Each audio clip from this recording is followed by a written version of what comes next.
Assalamualaikum warahmatullahi wabarakatuh. Perkenalkan, nama saya Hidayatul Safni, saya perwakilan dari kelompok 1. Ingin menjelaskan manusia dan perkembangannya. Di sini bisa kita lihat proses manusia dari bayi hingga tua. Yang pertama yaitu teori-teori dasar perkembangan. Teori ini terbagi menjadi 3 bagian. Yang pertama yaitu nativisme. Nativisme itu merupakan perkembangan anak yang dipengaruhi oleh faktor gen dari orang tuanya.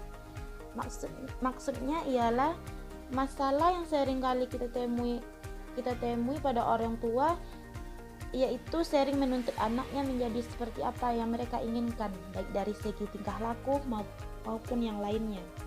Yang kedua yaitu empirisme.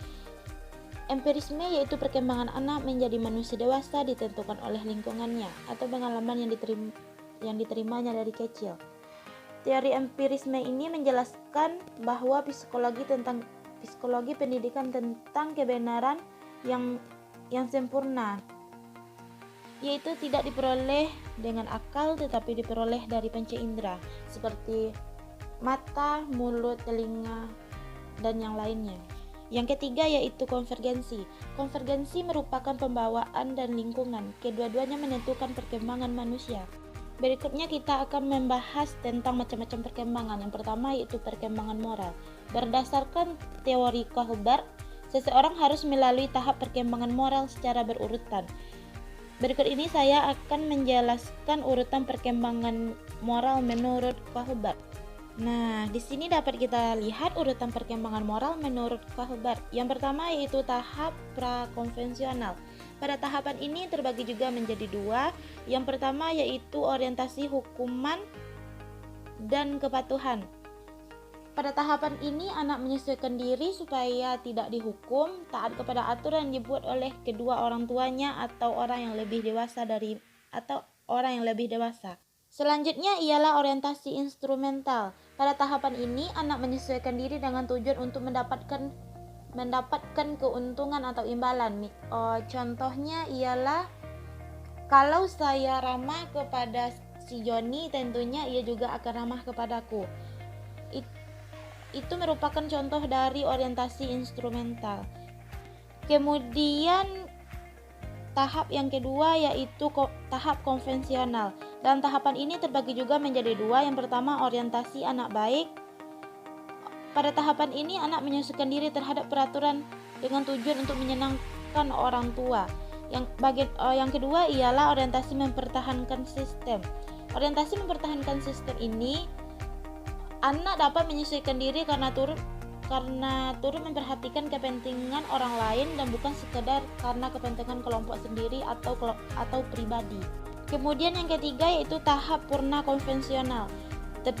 Terdapat juga 2 bagian. Yang pertama yaitu orientasi kontak sosial. Pada orientasi kontak sosial ini anak menyesuaikan diri untuk memperoleh penghargaan dari orang lain.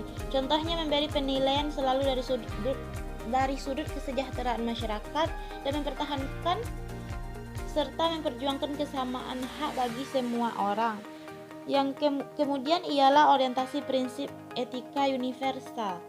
Pada tahapan ini, anak menyesuaikan diri supaya tidak menyakiti diri sendiri dan hidup sesuai dengan prinsip etika yang universal. Selanjutnya ialah perkembangan psikoseksual. Berdasarkan teori psikoanalisa Freud membagi perkembangan psikoseksual menjadi 5 tahapan. Yang pertama yaitu fase oral. Fase oral ini terjadi pada bayi usia 0 sampai 1,5 tahun. Pada fase ini di mana bayi mulai mencari kepuasan yang ia inginkan. Selanjutnya ialah fase anal. Pada fase ini anak berusia 1,5 tahun sampai 3 tahun. Pada fase ini di mana balita mulai tahu bagaimana cara menghilangkan kotoran yang tidak menyenangkan bagi dirinya. Yang ketiga yaitu fase falik. Pada fase ini yang berlangsung sejak usia 3 sampai 5 tahun. Pada fase ini adalah tahapan terpenting karena pada tahap inilah sebagian besar unsur kepribadian si anak mulai terbentuk. Yang selanjutnya ialah fase laten. Pada fase laten ini berlangsung dari usia 5 sampai 12 tahun. Pada tahapan ini juga minat seksual pada anak seperti terpendam. Yang selanjutnya ialah fase genital. Fase genital ini berlangsung dari usia 12 tahun ke atas. Selama tahapan inilah pubertas terjadi pada anak-anak. Yang terakhir yaitu perkembangan psikososial. Berdasarkan teori Erikson, ia menjelaskan bahwa perkembangan manusia dibentuk oleh pengaruh-pengaruh sosial yang menjadikan manusia matang secara fisik dan psikologis. Erikson mengkonsepkan 8 tahap perkembangan psikososial. Nah, inilah 8 tahap perkembangan psikososial menurut Erikson. Yang pertama yaitu pada masa bayi. Pada masa ini, kebaikan terbesar yang dapat dicapai pada tahapan ini adalah harapan, di mana si bayi belajar tentang siapa orang yang dapat dipercayai dan kelompok mana yang dapat diharapkan selalu ada untuknya. Selanjutnya menuju masa kanak-kanak. Pada masa ini, anak mulai belajar untuk lebih mandiri dengan menemukan apa kemampuan dan kepandaian yang dimilikinya.